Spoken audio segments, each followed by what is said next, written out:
नमस्कार, आप देखना शुरू कर चुके हैं लाइव सिटीज। मेरा नाम अभिषेक है। कुंडली उपचुनाव का शोर आज थम गया है, मतलब प्रचार आज खत्म हो गया है। शाम 5 बजे तक ही प्रचार था और अंतिम दिन प्रत्याशियों ने अपनी ताकत झोंकी है, पार्टियों ने अपनी ताकत झोंकी है। बीजेपी ने अपनी पूरी ताकत झोंक दी। चिराग पासवान और सांसद रवि किशन भी चुनावी सभा की, रोड शो भी किया।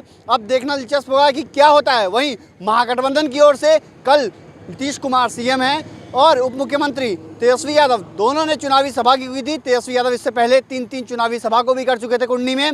ऐसे में महागठबंधन बीजेपी, वहीं मुकेश सहनी लगातार आज भी जनसंपर्क कर रहे थे और लगातार घूम घूम कर गाँव में मार्च भात का नारा दे रहे थे, लोगों से वोट मांग रहे थे। वहीं AIMIM जो ओवैसी की पार्टी है, उसके प्रदेश अध्यक्ष अख्तरुल इमाम लगातार चुनाव नुक्कड़ सभा कर रहे थे, मुस्लिम इलाकों में घूम घूम कर वोट मांग रहे थे, मुसलमानों की हक की बात कह रहे थे। तो मुख्य मुकाबला इन्हीं चारों में है। वहीं कुल 13 प्रत्याशी चुनावी मैदान में हैं, लेकिन देखना दिलचस्प होगा जो निर्दलीय प्रत्याशी हैं वो कितना वोट काट पाते हैं, क्या करते हैं, कैसे खेला बिगाड़ते हैं, किसका खेला बिगाड़ेंगे, ये तो समय बताएगा। लेकिन आज चुनाव के अंतिम दिन बीजेपी ने अपनी पूरी ताकत लगा दी। चुनावी सभा में भीड़ उमड़ी थी। अब वो चुनावी सभा में जो भीड़ उमड़ी थी वो वोट में तब्दील हो पाएगी कि नहीं हो पाएगी, ये तो वक्त बताएगा। लेकिन बीजेपी के तमाम नेता पहुंचे हुए थे चुनावी सभा में और लगातार अपील कर रहे थे। वहीं महागठबंधन की बात की जाए तो महागठबंधन के नेताओं ने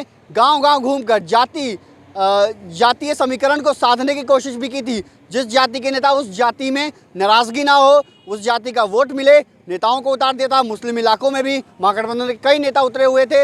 वहीं आपको बता दें कि तेजस्वी यादव ने भावुक अपील भी की थी। तेजस्वी यादव ने लोगों से भावुक अपील की थी कि लालू जी को लेकर। वहीं उन्होंने यादवों की फूट को लेकर, क्योंकि हमने पब्लिक ओपिनियन में भी दिखाया था यादव नाराज़ थे और उनको लेकर तेजस्वी यादव ने कहा था कि बीजेपी के नेता तोड़ने में लगे हैं, लेकिन यादव यादव टूटने वाले नहीं है। कई सारी बातों को उन्होंने कहा था। वहीं चिराग पासवान और रवि किशन ने रोड शो करके आज जो भीड़ उमड़ी थी वो अगर वोट में तब्दील होती है तो क्या होता है आगे, ये तो वक्त बताएगा। लेकिन बीजेपी महागठबंधन, मुकेश सहनी की पार्टी लगातार भूमियार इलाकों में कैंप कर रही है। वहीं कई नेता जो हैं वो भूमियार इलाकों में कैंप कर रहे हैं मुकेश सहनी की पार्टी को जिताने के लिए। भूमियार समाज के कई नेता लगे हुए हैं, लेकिन सुरेश शर्मा जो पूर्व मंत्री वो बीजेपी के हैं, वो अपने बीजेपी को जिताने में लगे हुए हैं। वहीं आपको बता दें कि ओवैसी की पार्टी भी लगातार चुनाव में प्रयास है। अब देखना दिलचस्प होगा कि किसका भाग्य खुलता है। लेकिन इस चुनाव से मुकेश सहनी और ओवैसी का फैसला हो जाएगा, क्योंकि गोपालगंज में 12,000 से हार हुई थी।